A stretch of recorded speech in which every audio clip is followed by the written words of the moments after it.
Today is June 20th, July 25th, 2026, and I'm going to start Steps to Knowledge, the continuation book.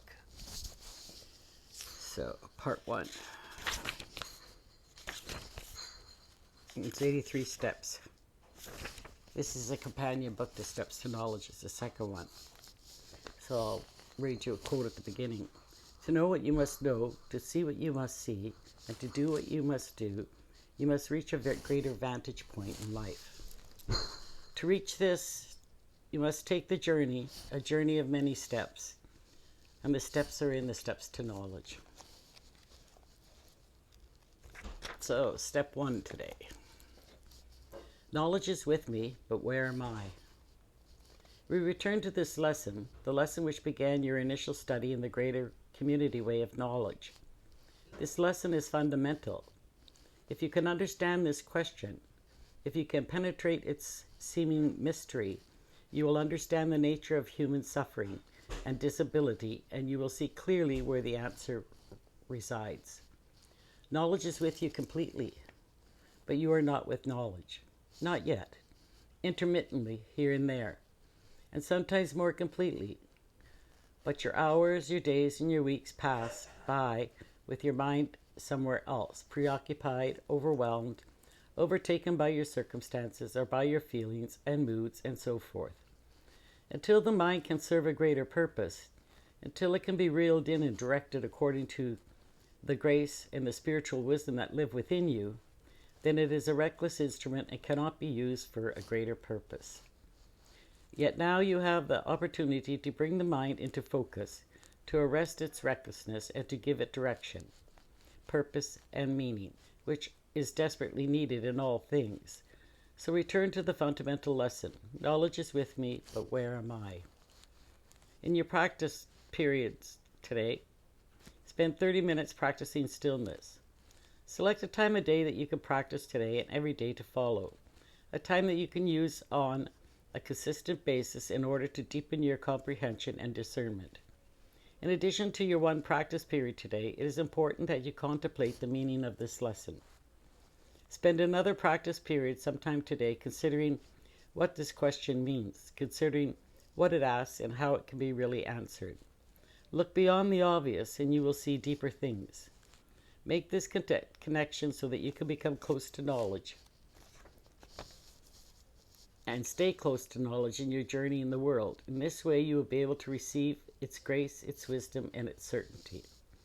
In addition, today, as in all the days to follow in this study, learn to stop upon the hour as you have practiced before in Steps to Knowledge.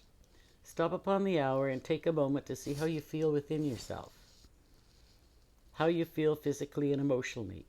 Take a moment to observe your immediate circumstances and environment. And if you have the opportunity and the time, ask yourself, is there anything I need to know at this moment? This is your ongoing practice upon the hour during your waking hours. Return to practice if you miss a practice. Always return, and over time the mind will become much more present, discerning, and observant. This indeed is the purpose of this exercise. Knowledge is with you, but where are you? Find where you are and bring yourself back to knowledge.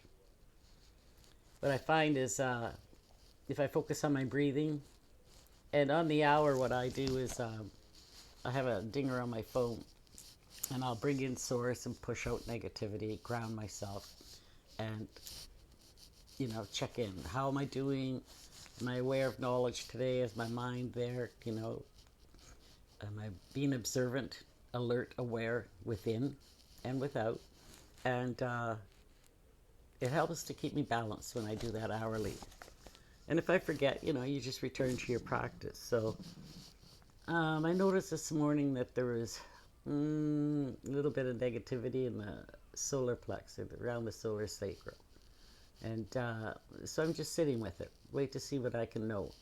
That's one thing you learn with steps is wait to know. Because if you get an answer right away, it's the ego. And knowledge usually,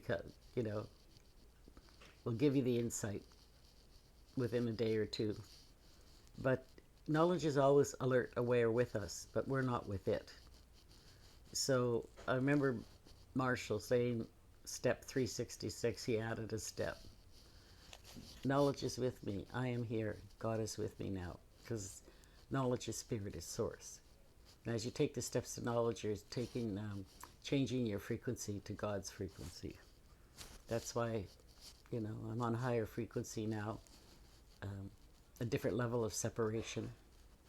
And their spells and their black magic and that don't reach my energy anymore, which is a big relief. But knowledge is with me. Where am I?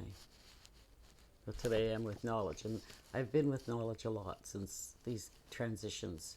From the ego keeps transitioning and uniting with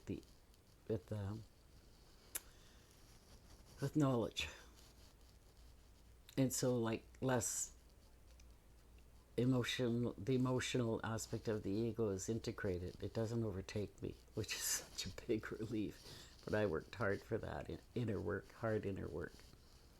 But I decided to start the continuation book, The Steps to Knowledge, to ground me further into steps. And it's a good time to do this in my journey. So tomorrow will be step 2. Have a good day. Knowledge is with you. Where are you?